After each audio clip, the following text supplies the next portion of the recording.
I've been with Discovery for 6 years now, and Discovery is well known for the Discovery Channel, but we are a global company with more than 50 channels across the globe.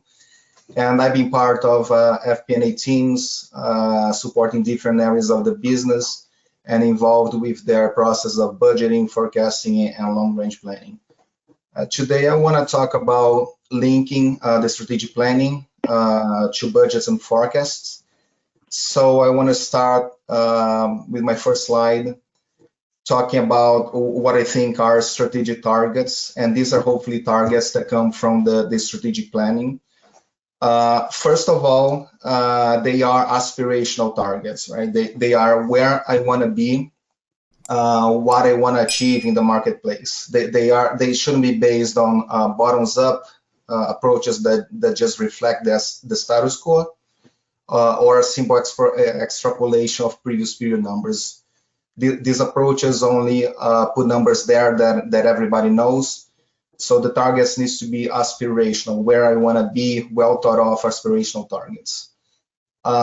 Second, the targets, they need to be financial and non-financial in nature. The financial numbers, they don't exist in a vacuum, and you can't make sense of them if they are not in a context together with other market competitive and other operational data. Third, the targets, strategic targets should be flexible. The numbers that you're going to achieve are going to deviate from the targets no matter what. So, that's not necessarily a bad thing, right? What is usually a bad thing is to pursue a number at all costs and deviate from your strategy. And fourth, and that's very important, they need to be linked, the targets need to be linked to a strategic narrative, like a story that binds everything together and makes it strategic. So at the end of the day, the targets, the objective are to keep the business on a path to achieve growth and profitability goals. And the strategic plan is going to be 3 years, 5 years of targets, and the budget, the forecast for the next year needs to be the same as the first year of the strategic plan. So on my next slide, let's go through a scenario. So here, year 0 is just actuals, and year 1 is the targets that are in the strategic plan, and therefore they should be the budget for this year. So here we have the market is expected to grow by 5%, so it's a growing market, and we want to increase market share from 20% to 25%.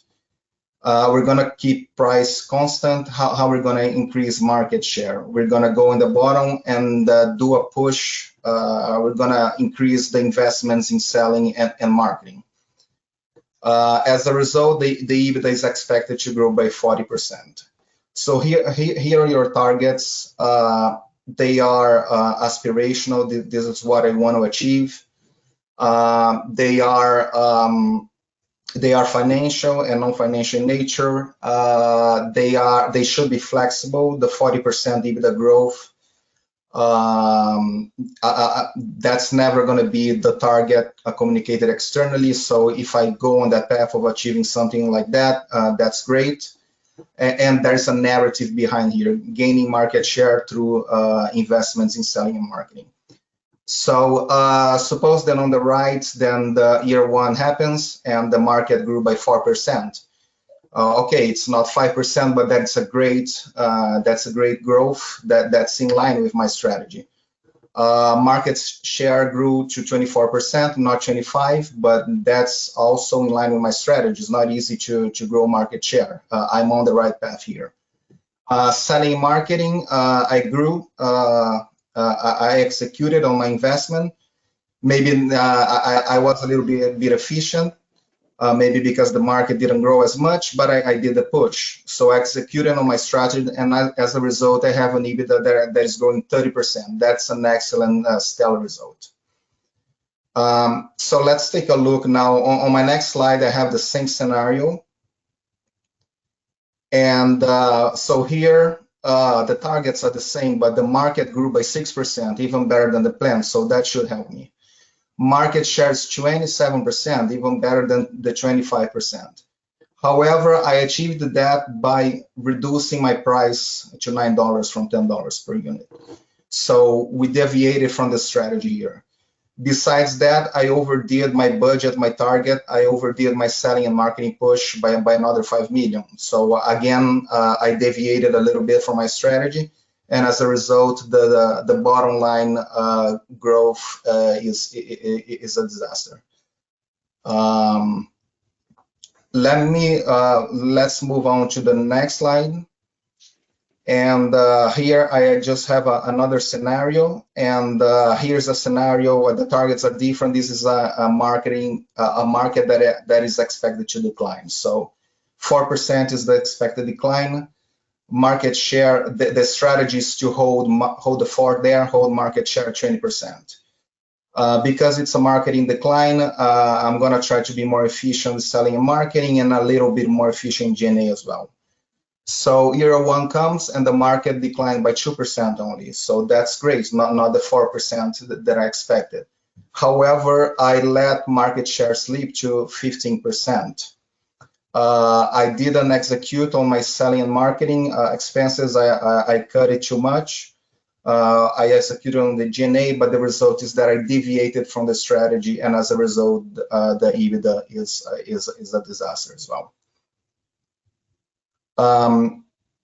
Okay, so let's move to my next slide, which is the last one, and how I think FP&A can help in all of this.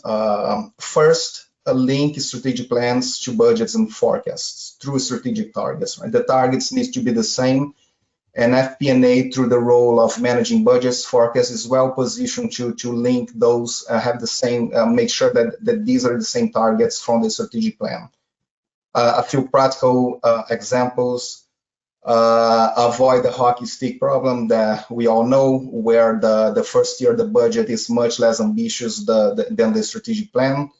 And when the strategic plan changes, the budget changes. That's what drives budget changes. Second, FP&A should help disseminate the strategic plans across the organization. So, for example, in the scenario that we saw, the FP&A team that supports the team that controls the marketing investment should be talking to the team, to the business partners, discussing how the investment is supposed to help with the overall strategic plan. Third, assess performance of all metrics, right? Not only financial and non-financial. FP&A should try to get knowledgeable about the strategic plan and all the metrics that support the strategic plan, and measure that, present that, discuss that as part of all the monthly and quarterly reviews. Last, measure, report, help manage strategic initiatives. Every strategic plan has a set of key initiatives, and these initiatives needs to be constantly tracked, so that we make sure that we are going on the path of that the strategic plan is telling us. Also, just one last thing. A few companies do what's called ex-post analysis, right, of executed initiatives, where you look back a few years after initially was executed, and you see how it did, and you try to get some lessons learned. And I think FP&A is also well positioned to do that.